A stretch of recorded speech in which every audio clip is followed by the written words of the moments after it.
Hoje é dia de fazer um bolão para aniversário e eu já vou adiantar para vocês que eu me surpreendi com o resultado e tenho certeza que você vai se surpreender também. Ele era no sabor de ninho com morango, então eu já comecei aí cortando todos os morangos e deixando ele secar. E enquanto isso eu fui montar o bolo. E gente, esse cliente ele é muito especial porque todo ano ele compra o mesmo bolo no mesmo sabor e ele só come o bolo da nossa confeitaria. Todo ano ele faz o mesmo sabor, que é de massa branca e recheio de ninho com morango. Então eu já comecei aí colocando a primeira camada de massa, dei aquela molhada, né? Porque o bolo molhadinho é o que não pode faltar por aqui. Todos os bolos têm esse padrão de ser bem molhadinho. E eu fiz uma contenção com o próprio recheio de leite ninho para que os morangos não vazassem para as laterais. E aí eu coloquei eles no meio e coloquei o recheio por cima para que ele ficasse ali dentro daquele recheio e não vazasse água por tudo quanto é lado. Por mais que o bolo fosse no acetato, eu tenho esse cuidado. E a massa, ela tava tão fofinha, eu molhei tanto que tava chegando a repuxar quando eu fui passar o recheio. Mas deu certo, consegui dar um jeitinho e aí eu coloquei os morangos e coloquei o recheio de leite ninho por cima. E eu me arrependi de não ter montado esse bolo direto no acetato, ter montado assim à mão livre, porque algumas partes parece que ficou sem recheio, sabe? Mas foi a questão da montagem mesmo. E no acetato ele fica perfeito, porque você vai colocando na lateral do acetato, né? Então parece que o bolo tá tipo mega recheado. Na verdade ele tá mega recheado.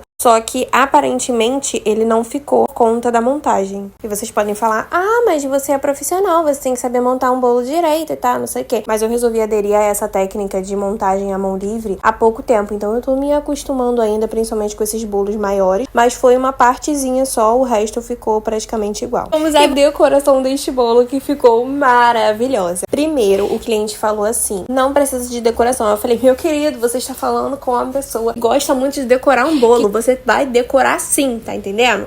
Aí eu fui e falei pra ele, tudo bem, de boa, sem decoração, ok. Só que ele pediu com um topo de bolo e chantilly. Então, ele queria sem decoração, mas com chantilly. Então eu falei, vou fazer uma decoração de chantilly diferente. Olha, essa decoração era com tema de navio, mar, essas coisas. Então eu fiz simplesmente as ondas ali do mar, né? O azul do mar, as ondas em cima e coloquei aí os topos que ele pediu. Ainda coloquei uma ondinha aí na beirada do navio. E aí embaixo eu coloquei farelo de biscoito como se fosse areia. E, gente, fala sério, cara, esse bolo ficou simplesmente maravilhoso. Esse foi o feedback do cliente quando ele viu a foto do bolo e simplesmente ele amou e eu também. E vocês, o que acharam dessa maravilhosidade desse bolo?